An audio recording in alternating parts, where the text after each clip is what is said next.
여러분 반갑습니다. 반도체 오빠 천마쌤입니다. 오늘 또 이렇게 하루가 시작되네요. 시간이 참 빨리 갑니다. 빨리 가요. 근데 여러분 오늘도 좋은 하루 보내시고요. 즐거운 일, 기쁜 일 가득하길 진심으로 천회장이 기도하겠습니다. 여러분 삶의 끝까지 여러분 편이 되어줄 사람이 있습니까? 여러분 끝까지 이렇게 옆에서 지켜줄 수 있는 사람, 그런 사람이 있으면 진짜 행복한 사람이겠죠.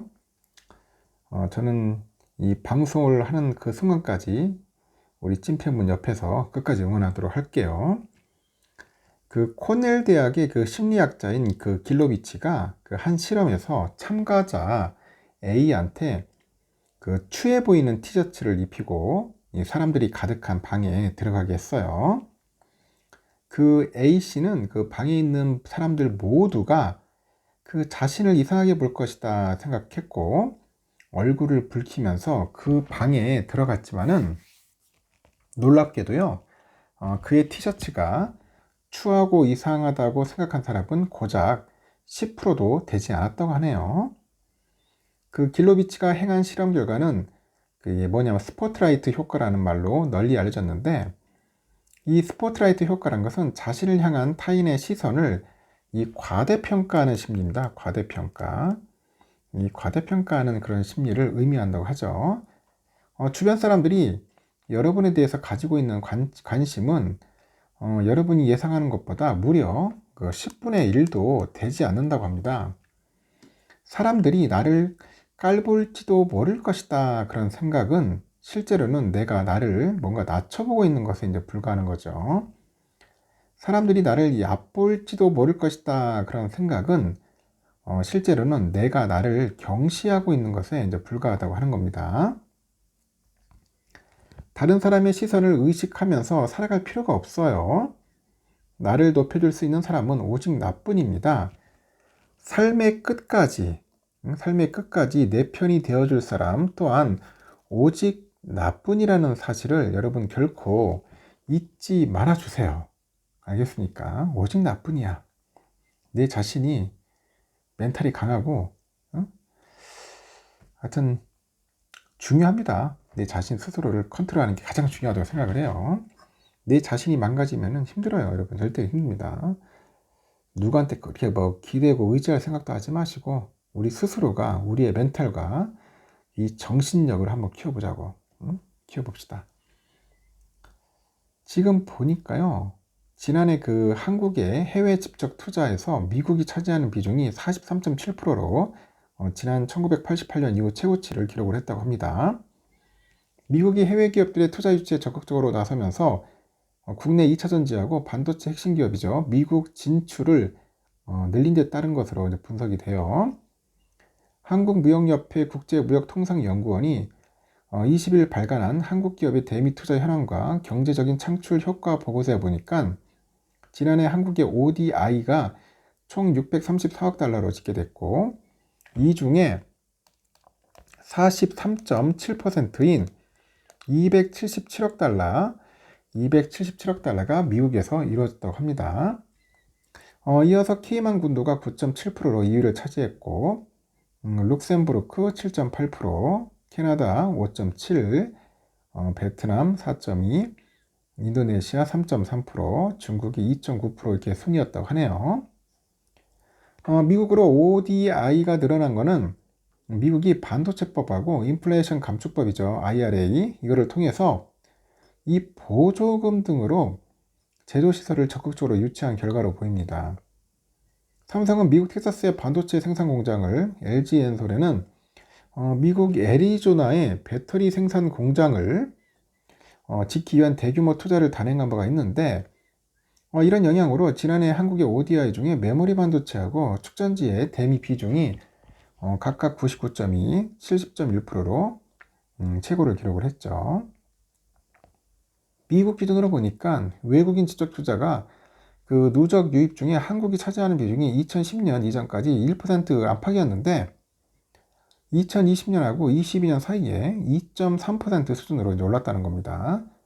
이렇게 한국 기업의 미국 진출은 한국에도 긍정적으로 조사되겠죠.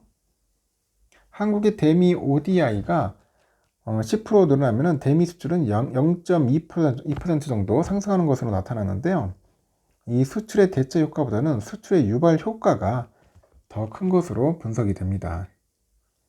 미국에 진출한 한국계 기업이 원부자재나 이런 중간재를 한국에서 많이 조달하기 때문인 것으로 파악됐는데, 실제 2022년 기준을 했을 때 미국 내 한국 현지 법인의 한국 조달 비중은 61.4% 집계됐습니다. 이 한국의 대미 투자는 바이든 대통령이 중시하는 첨단 산업 육성과 이 도널드 트럼프 전 대통령이 강조하는 제조업 강화랑 이 무역의 불균형 해소 모두에 긍정적인 효과를 가져다 주고 있다. 이를 미국의 통상 압력 완화의 지렛대로 삼을 필요가 있다고 강조를 하네요. 그래서 이런 부분도 있다는 거 여러분들 참고하셨으면 좋을 것 같습니다.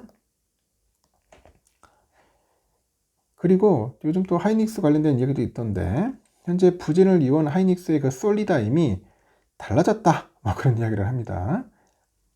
그 회사가 이제 경쟁력을 가진 기업용 솔리드 스테이트 드라이브 ESSD라고 해요. 이거의 수요가 인공지능의 혜택을 받아서 갑작스럽게 늘어났습니다. 솔리다임은 고용량 ESSD를 중심으로 해서 그 수요에 대응해서 매출을 크게 늘렸어요. 솔리다임의 재무적인 체력은 바닥을 드러냈고, 지난해부터 자본부터 부채가 더 많은 완전 자본 잠식 상태에 빠집니다. 이 SSD가 이끄는 실적 개선을 바탕으로 그 부진의 꼬리표를 벗을 수 있을 주목이 돼요. 하이닉스의 분기 보고서 보니까 솔리다임의 그 올해 1분기 매출은 1조 8,500억 정도 되는데, 전년 동기 대비 167.2%, 전분기 대비 100% 증가했고, 21년 인텔의 낸드 플래시 사업부에서 하이닉스 산하로 재출범한 뒤에 이제 기록한 분기 실적 중 최대 규모라고 합니다. 손순이익은 여전히 1,496억 중 적자를 기록을 했는데, 전분기 전년 동기 대비 손실폭이 눈에 띄게 개선이 됐어요. 솔리다임을 바탕으로 하이닉스는 올해 1분기에 그 7개 분기 안에 낸드 플래시 사업 흑자를 달성을 했고, 1분기 낸드 그 ASP가 전분기 대비 30% 이상 급등을 했는데요. 대부분 그 솔리다임의 이 SSD의 상승 효과로 보는 것 같아요. 이 SSD는 기업용 서버에 들어가는 SSD를 통칭합니다. 최근에는 그 AI 연산을 담당하기 위해서 초고용량 그 ESSD 수요가 급증을 했는데, 이 솔리다임은 낸드의 그 저장 공간을 극대화하는 그 쿼드 레벨 셀 기술로 그 ESSD를 제조를 합니다. 그리고 60TB하고 120TB 같은 고용량 시장이 대응할 수 있는 거예요. 그 낸드 시장이 이제 스마트폰을 중심으로 해가지고 이제 급성장하는 동안에 인텔 산하에서 서버용 고용량 시장에 집중한 덕분이고, 특히 QLC 기반의 60TB죠. 60TB 이상의 그 ESSD는 솔리다임이 유일하다 그렇게 평가를 합니다. 솔리다임은요, 그 ESSD 덕분에 그쪽 분야에서 삼성전자의 버금가는 경쟁력을 갖췄다고 하는데, 시장 조사 업체에 따르니까 지난해 말 ESSD 시장의 선두인 삼성전자의 점유율이 45%, 하이닉스하고 솔리다임의 합계 점유율은 32%로 2위를 기록해요. 매출이 크게 성장을 했는데 순손실을 기록한 탓에 자본 규모는 전분기보다 더 감소한 마이너스 9,600억 정도 기록을 했습니다. 이렇게 자본이 처음으로 마이너스로 전환된 작년 3분기보다도 상황이 더 악화됐어요. 그래서 솔리다임은 앞으로 ESSD를 앞세워서 실적 상승을 지속한다면은 그 재무지표도 개선될 가능성이 높고, 다만 완전한 정상화까지 1년 이상의 시간이 필요할 것 같아요. 이미 솔리다임이 유상증자랑 그 대여금 등으로 하이닉스로부터 조달한 금액이 10조 원을 훨씬 넘는 상황인데요. 당장 대규모 자금 지원을 기대하기는 어렵고, 하이닉스는 고대역폭 메모리를 비롯해서 AI 반도체 그쪽 생산에 시설 투자를 집중할 계획입니다. 그 낸드에 큰 돈을 투입할 여력도 적고요. 내년에는 인텔의 솔리다임 인수자금 20억 달러를 납부해야 합니다.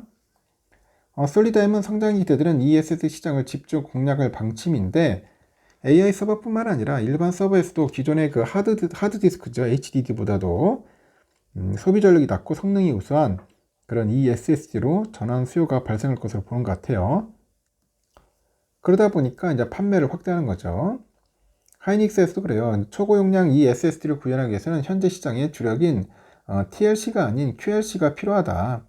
그 솔리다임이 업계에서는 유일하게 확보한 초고용량 제품군으로 수요에 대응할 것이다. 그런 이야기를 하는 것 같습니다. 참고하시면 될 것 같습니다.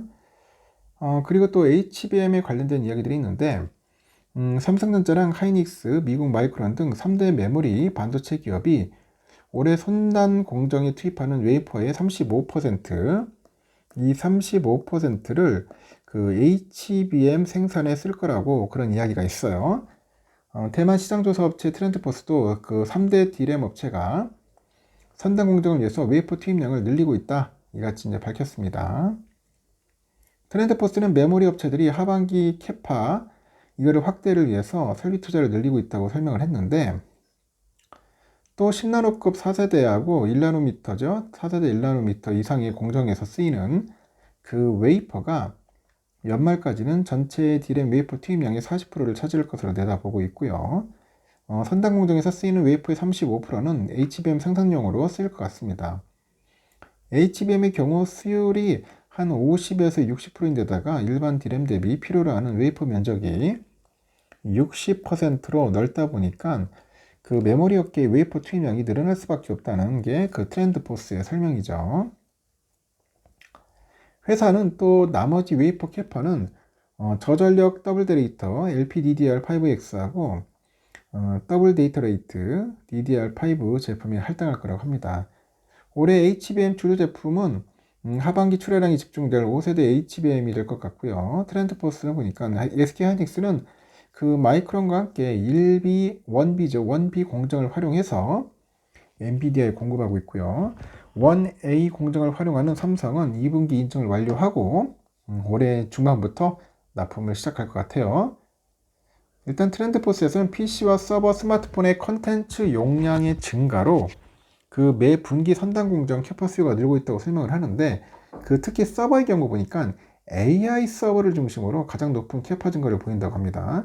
그리고 메모리 성수기 도래로 그 DDR5나 LPDDR5, 그 5X 등 그 D램 수요도 늘어날 것 같고 일단은 그 DDR5 D램의 경우 인텔 그 사파이어 래피즈하고 AMD 제노아 등과 함께 쓰이면 연말까지 시장 보급률이 50%를 넘어설 수 있겠죠. 다만 HBM에 투입되는 그 웨이퍼 비중이 높아지다 보니까 선단 공정 기반의 일반 제품 생산은 제한될 수 있다는 게 트렌드포스의 설명입니다. 회사는 HBM4 개발이 임박한 상황에서 캐파 확대에 상당한 투자가 이루어지지 않는다면 HBM 우선순위가 높아져서 캐파 제약에 따른 D램 공급 부족이 발생할 수 있다. 이렇게 짚는 것 같습니다. 일단은 여기까지 하겠습니다, 여러분. 하여튼 좋은 하루 보내시고요. 또 다음 시간에 또 뵙도록 하겠습니다. 즐거운 하루 보내시길 바라요.